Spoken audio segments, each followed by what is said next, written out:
T-Dog, J-Boy, and me, I'm Lugs. Our pride and joy is pumping our mugs. Be careful, kids, it could get rough. We're flipping our lids on sports and other stuff.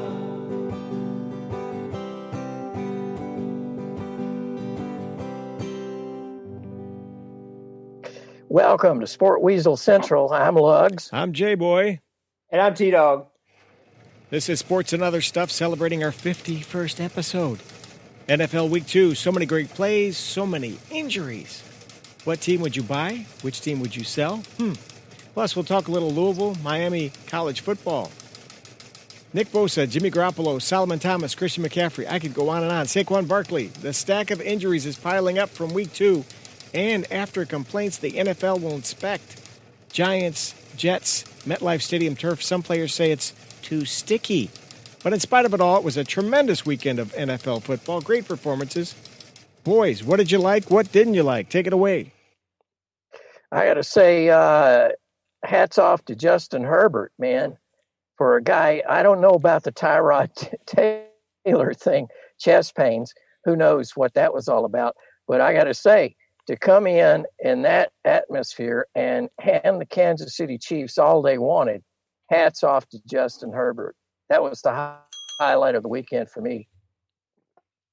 I will say, just kind of building off that, the craziest thing is it sounded like he had a chest contusion because it was an injury report. And they gave him, I guess, some pain medication. He was going to wear a flak jacket to play. They didn't know till like almost right before the snap that he wasn't going to play. Because you can even hear the commentary for San Diego.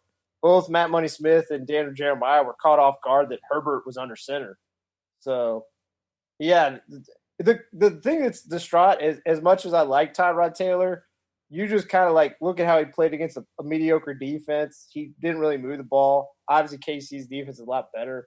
Herbert wasn't supposed to play, played at a high level. And Anthony Lynn's like, if he's available, we're going to go back to Tyrod. It's like, why? Exactly. I don't know. That's the only thing that kind of puts a little rain on that one. You got to commit to that kid and just go ahead and let him do what he does. Yeah. I mean, he competed. There was no fluke about that. He was prepared. That's why, as talented as the Chargers are, I'm selling the Chargers. I don't believe in them. If they're not going to go with Herbert, I don't want to buy this team. Not at all. Not at all. Well, my highlight of the weekend was the best game, in my opinion, was the Seahawks versus the Patriots. That was just a great back-and-forth game where Wilson is definitely looking to get that MVP this year. Feels like, I mean, through 2 weeks, he's just been scorching the earth. He had 5 touchdowns. I think almost all of them were exceptional throws. The one to the Metcalf over the defensive player of the year, Gilmore, it was just like a drop in a bucket. It was just amazing, and just also Metcalf ripping it away from Gilmore. And I thought it was good to see Cam Newton show what he can actually do more than just running. He had a couple of passes that were pretty amazing. He did. The New England was two revelations to me. And that, I mean, I guess the way we talk about Cam, it's not surprising. One, you finally give him an actual good offensive coaching staff. Shocking, Cam Newton's actually a great quarterback. He's not just trying to cobble up a bunch of garbage. And he's got an O-line. And also, I'm not saying McDaniels will ever be a great head coach, but anyone who's like, that guy's garbage. You look at how they reinvented the offense around Cam Newton in this offseason, and considering how late they got him, it's pretty spectacular. So, highlights for me. I got some highlights here. Tom Brady's flea flicker, pretty cool. Amari Cooper's one-handed catch. I don't know how the Falcons lost that game, but the most intriguing thing to me was I did not know, because there's nobody in the stadium. First of all, you're hearing the F word all the time now because the guys say, oh, did you see that effing play? You know, the players are. At Green Bay, they play that bang on the drum Todd Rundgren song when they score a touchdown. Did you guys know that? No, I I did didn't know not. that. Right. Who knew that? All I want to do is bang Word. on the drum all day. Yeah. Okay, that's my big highlight right there. And Russell Wilson, you're right. He nailed it. Wow. Amazing. Hey, I would have to say, speaking of Green Bay, Aaron Rodgers is having himself a fine time too. Now, was Devontae Adams injured? Because that may put a kink in his playing.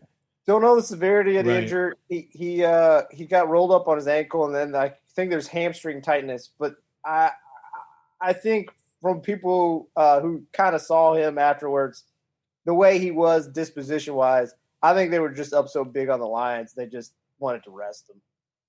I think he'll be fine. I don't know that, but I think they should be fine. Yeah, and speaking of injuries, Yeah, I mean, boy. what a weekend. Yeah. What a weekend. I mean, major injuries at several teams. The biggest team affected is obviously the 49ers. Yeah. One, just because the amount, but number two, I mean, look, as great as Saquon is, as great as McCaffrey is, neither of those teams are doing anything this year anyway. So it's not grand losses for this season in general. Losing Bosa, they don't know the severity of Mostert. It doesn't sound like it'll be a season thing. And also losing Garoppolo. Particularly how well Seahawks and the Cardinals look, it could be, and also the Rams. So, I mean, 49ers might go first to worst this year. Yeah, plus, what's his name? George, is it Kittle? Kittle, yeah. He's already out, so that's one of his weapons. And he lost two running backs essentially, right? Tevin Campbell is out. Coleman, Tevin Coleman's out multiple weeks. They'll be fine on that because just Shanahan knows how to scheme that up. But they don't have Debo, their best wide receiver from last year. He's still out he had a foot surgery, and that's always difficult to come back from. And the main one is Kittle on offense outside of Garoppolo. So 11 teams are 0-2. Are they done? Not necessarily, but a couple of them I think are. The only one I will give, and I know Lugs is gonna sigh after I say this. The only team off the top of my head I could say still has a chance because the best team in this division is 1-1. Actually, there's 2 1-1. The Eagles are not out of it.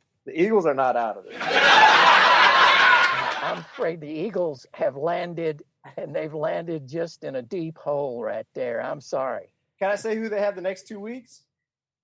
Sure. The next 2 weeks, they have Cincinnati and the aforementioned 49ers, who are not getting most of those players back in the next 2 weeks. So they can get back to 2-2 fairly quickly.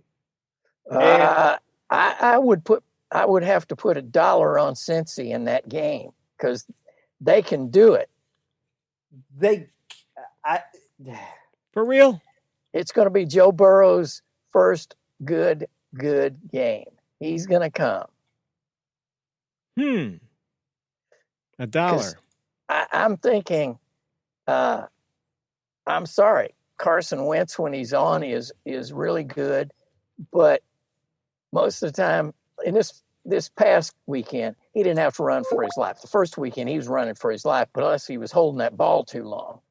But yeah, I got to say, I'm not surprised by Minnesota because you know my feelings about Cousins. That guy, I'm sorry, that was a waste of cash money right there. Yeah, they don't look so good, do they? I mean, seriously. But Indy looks better than you thought maybe too, on the flip of Oh, that. yeah. Frank can put a team together. Yeah.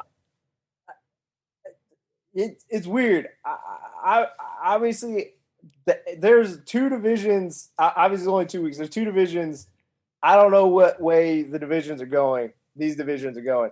The AFC South and the NFC East, if you ask me who I feel confident in winning, I don't know.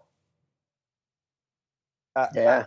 I mean, the Texans, to be fair to at least the Texans, who they played the first 2 weeks, I don't even know how bad they are. I mean, obviously they're not going to win the Super Bowl, but to Mhm. say the Texans can't win the division, I don't think that's out of the stretch. It's not like the Colts have been overwhelming.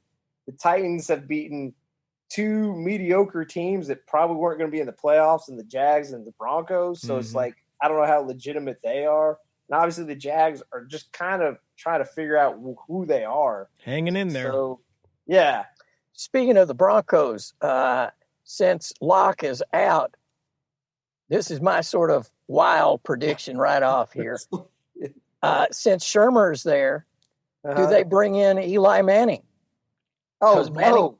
Manning would know the offense. Oh, God, no. Why? Well, a few factors. He's not going to come back unless he's the starter for the year. Eli. He's not going to be the starter for the year because Drew Lock should be back. And you look at his supporting cast, that's not a great offensive line, and Eli can't move anyway. I mean, yeah, but and you also have the Peyton brothers. Come on. You know, it's Kismet or, Camelot or something. I don't know what it is. the one thing I will at least give the Broncos, you look at the first 2 weeks, even though they haven't won, and obviously I don't think they were ever in playoff contention this year. They hung in there with Tennessee, and you can make a case they should have beat Tennessee. And with Jeff Driscoll, who is by no means a starting quarterback, and it was very up and down in his play, they had a chance late in that game to beat Pittsburgh. Yeah, they did, actually. So I commend that coaching staff and those players on the Broncos for making it a fight. They're not gonna be the Jets. They're not gonna just be there to be like help people make money in the desert, or I guess money on the desert. But I don't know. Let's see. Like I just want to go back to the NFC East. Do you feel that confident in the Cowboys though? Nope, not after. Nope. Yeah. I mean, yesterday was some luck. I mean, they used up every bit of luck that they're going to have. I mean, come on. Jerry looks good in the mask, though, doesn't he? He looks really solid out there, my man. Yeah. But the Falcons just choked up another one like they did in the Super Bowl a few years ago, man. Yeah. How does that happen? They just tighten up and they don't continue with their offense. Matt They Ryan get- is snake bit, I swear. But a guy who isn't snake bit is Josh Allen of Buffalo, man. Agreed. Did you see some Yep. of those plays? I He's the mean, man. He's the goodness. man. Yeah. He's everything that Carson Wentz wants to be. plus he can manage not to get himself rolled up on, injury wise. But how's his beard? That's what I want to know. Hey, yeah. The main thing about the Josh Allen is you kind of look in this offseason, you wonder if they gave away too much in trading for Stephon Diggs. And you look at what he's done for that offense. He had over 152 yards receiving. He had over 80 yards receiving week one. To go along with John Brown, who's played at a high level last year, and obviously through 2 weeks has played at a high level. And you just look at the one thing the biggest compliment I can pay to the Bills is Josh Allen came into the league as a very much a project. He was a guy who obviously isn't as athletic, but is very close to athletically as Cam Newton. And similar to Cam Newton, he was he was much rawer than Cam Newton was coming out of college.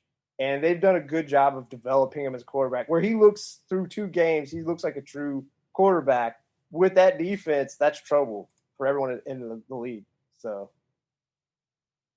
Agreed. Yeah. I think the Bills have a really good shot to win that division. look, as impressive as I am with the Patriots, particularly on what Cam Newton is doing, and Julian Edelman played exceptional last night. But when you look at all the other skill position players, I'm not buying them to beat Buffalo. And you look at that front seven for the Patriots, that's why I'm not buying them to beat Buffalo. I think they maybe still get into playoffs. I don't see them beating the Bills for the AFC East. So. And could somebody tell the little bitty hoodie to cut off the mullet? The mullet